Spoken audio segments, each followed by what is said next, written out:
What is up, Nerf Nation, and happy holidays. It is the end of 2025. This is Normatico, and welcome to Secondhand Blasters, everyone. First of all, I just want to go ahead and say it's been a great 2025, kind of slow when it comes to blaster releases, in my humble opinion. However, that being said, when it comes to the 3D printed world, you know what? Some people knocked it out of the park this year, but that is not what this video is about.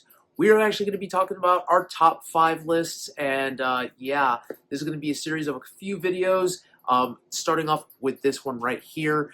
You know, they say that hate generates more than love, especially when it comes to views. This is not necessarily a hate video, but it is a disappointing video. That being said, I do highly invite anyone to go ahead and actually leave a comment when it comes to the following, because today we're going to be talking about my top 5 or bottom 5, I don't know how to say this, but anyways, the 5 biggest disappointments in the hobby space for foam flinging activities. Now, please understand when I preface this, that this does not mean that these are bad blasters or that these are bad companies. I am just disappointed because I expect certain things. You know, as someone who actually now runs a business, I expect quality. I demand quality. I provide quality. I'm not going to release something that looks like junk. So that is where I'm coming from when I say this. Not that something's bad, just I expect better. Starting off with number 5. All right, so number 5. Number 5, we're going to start off this list, and this one's going to be a very controversial because he is a darling in the hobby community, but we're going to have to call it out because when you actually have a highly anticipated 3D printed blaster that comes out and there's some issues, it's disappointing. Let's just put it that way. So we are talking about Breacher. Now, Silly Butts designed Breacher, and he actually had teased it right around the time that he released the Battle Axe. It was an underbarrel shotgun that has an inline, I guess, silly shell ecosystem, and everyone was super excited, super hyped to get this. Now, the drop of Breacher was, let's just say, lackluster, starting with supply chain issues when it came from out of Darts and actually getting their parts delivered on time to people, to the actual cost of the blaster itself. This was an expensive hardware kit, to say the least. You're looking at over $100 after shipping from out of Darts. Now, there are locations where you could have gotten it for less, but there was some confusion whether or not it was actually licensed to them because you'd have to get it imported from China, and yeah, big mess. Now, all of that being said, the Breacher itself seemed to be a solid blaster design. However, not just one, actually several of people who actually have had the Breacher contacted me with issues they were having with the actual feeding mechanism. Now, this is something that I have not built a Breacher myself. However, I have seen it, I have watched it carefully, and I know that that was an issue that Silly was working on. However, when you actually have your blasters that are sent out to reviewers, and even they're saying, hey, no, I'm having the feed issue, it needs to be fixed, and it gets general release, there's just some issues. Now, not everyone had issues with Breacher. I just want to point that out. Not everybody does. However, enough people complained to me about it that made me actually add it to the list and be like, okay, no, this is a disappointing design because, again, it's Silly, and almost every other blaster that he's designed has been just mwah, chef's kiss. This one, however, missed the boat. Okay, so number 4, and this one, you know what? You can see from my wall here, I will gladly shill for this company any day of the week. But I need to call them out when they have a disappointing year. And 2025 was not a good year for Worker. Now, 2024, of course, we saw the release of the Quinlan, and we saw the release of the Nightingale 2.0, which was kind of, you know, I actually have 2 Nightingale 2.0s right now, one full auto, one semi, and I enjoy them. You know, they don't do much more compared to the Nightingale 1, however, I enjoy them, I'll be honest. Now, that being said, 2025 came around, and we didn't see anything new from Worker. That's why they're on this list. You know, what we saw were reshells. We saw clear shells for the Harrier. We saw clear shells for the Seagull, a clear shell for the Quinlan. That's great. We saw all real steel, I guess, you know, designs for the Seagull. I believe it's called the Taishan. And then, of course, they, you know, did release their Quinlan in all, you know, steel as well. But other than that, we didn't see anything from Worker. And the prices for the steel versions look, you know what? The juice is not worth the squeeze.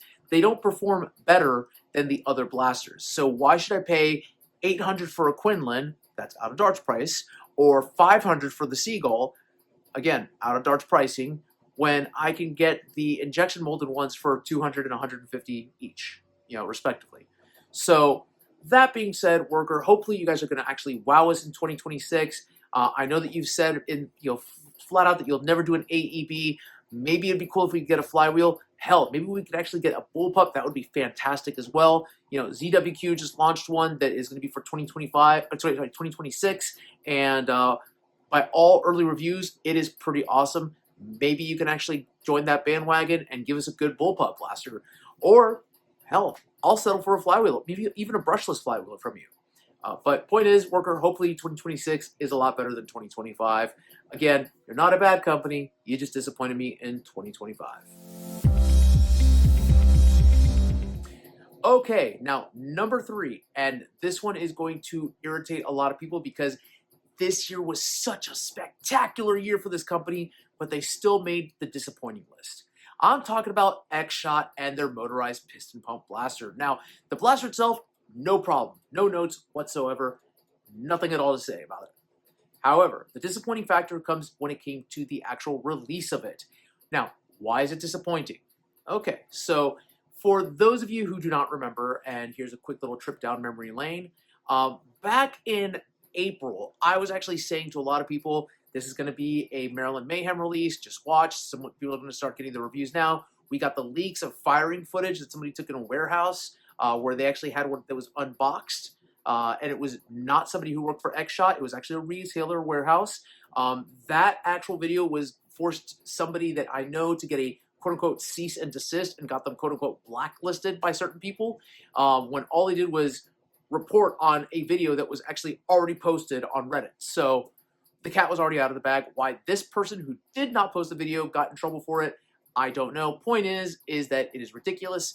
And we got to see the X-Shot motorized piston pump about a month and a half prior to Maryland Mayhem.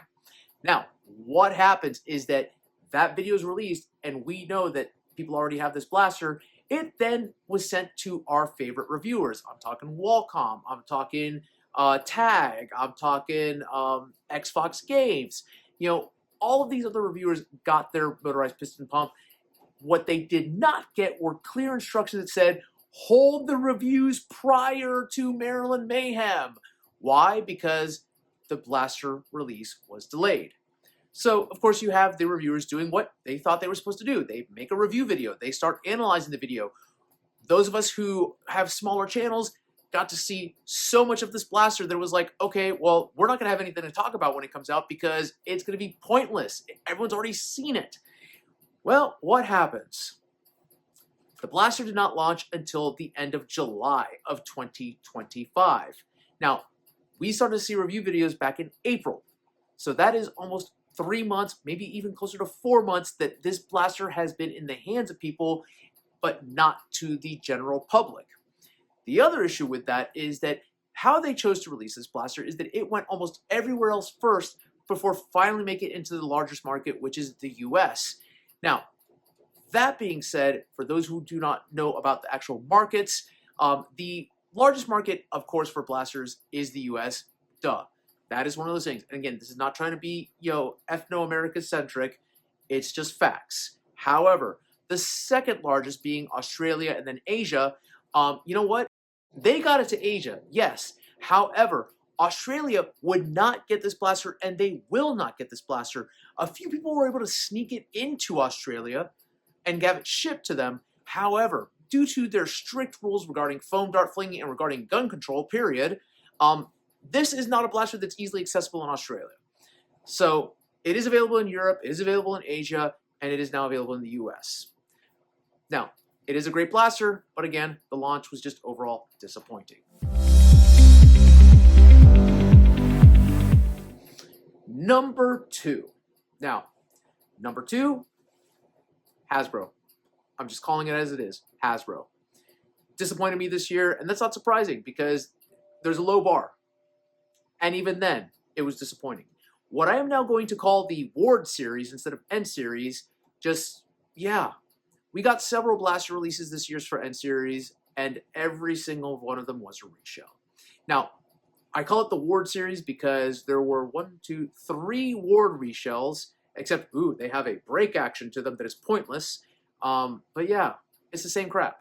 Same firing mechanism, same priming mechanism, same numbers. I actually did a review on the Cobalt Fury, and I didn't launch it. Why? Well, frankly, because it pissed me off so much that I wanted to throw the camera across the room. I literally threw the blaster. It looked nice, but no, it was horrible. I was pissed off with this thing. So that being said, you will not see a review on Cobalt Fury or Jade Strike or the other break action one. I believe it's just the break cover. They are the same blaster. It is literally 3 shells of the same design, all released in 1 year, and for a ridiculous price point. We're talking like $16 each one. Yeah, no, Hasbro, do better.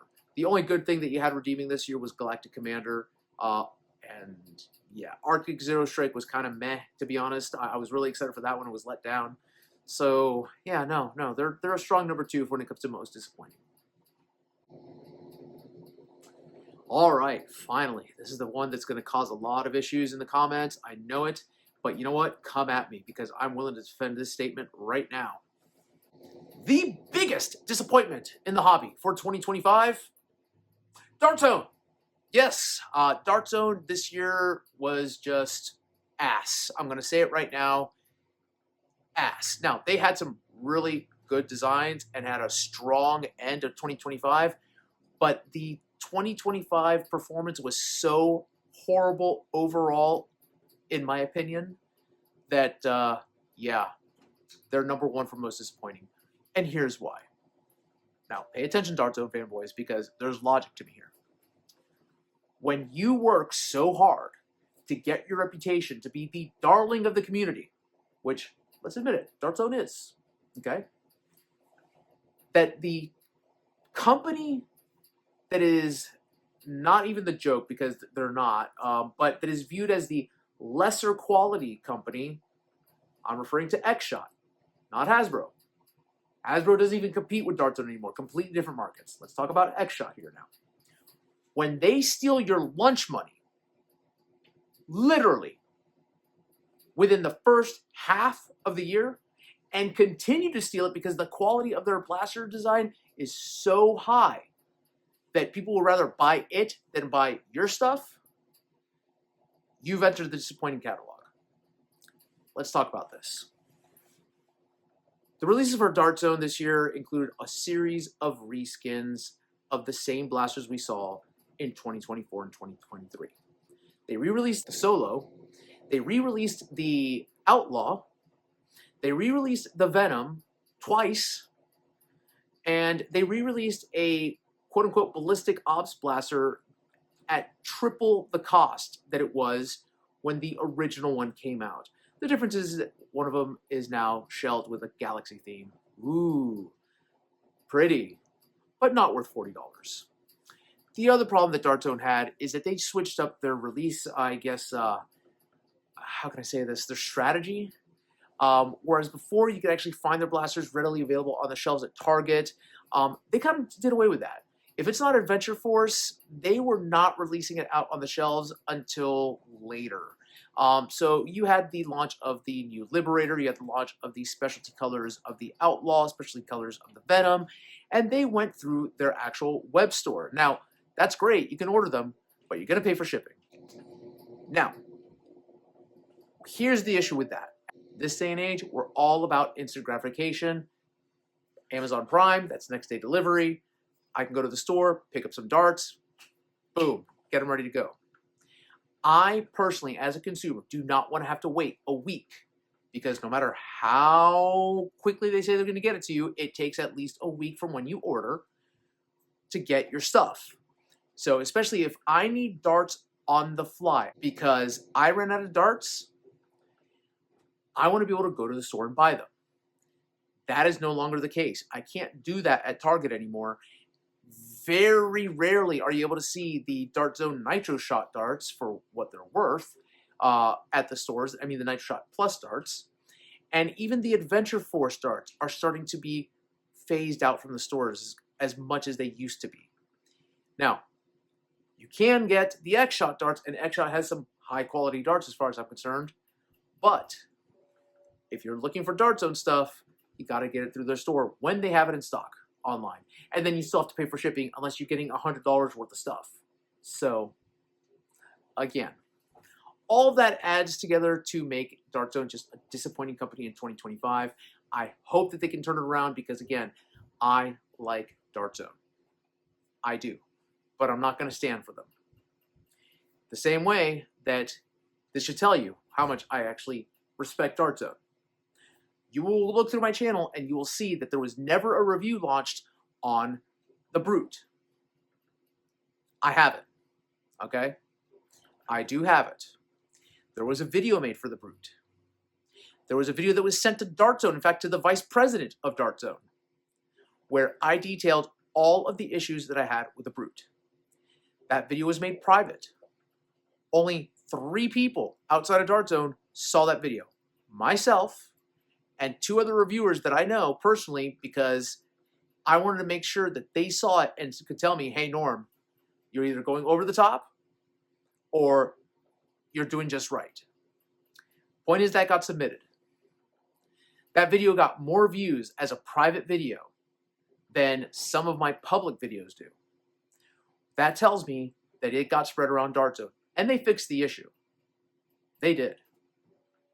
They didn't do a recall like they should have, but they certainly did fix it, and they sent out replacements for all the people who had the same issues. So, will you ever see that video? No, you won't. Because even the one that they sent me still had some issues. Difference being is that one was completely unusable, and one is just ass. So, there you have it. That's why Dart Zone is the #1 most disappointing thing in the hobby of 2025.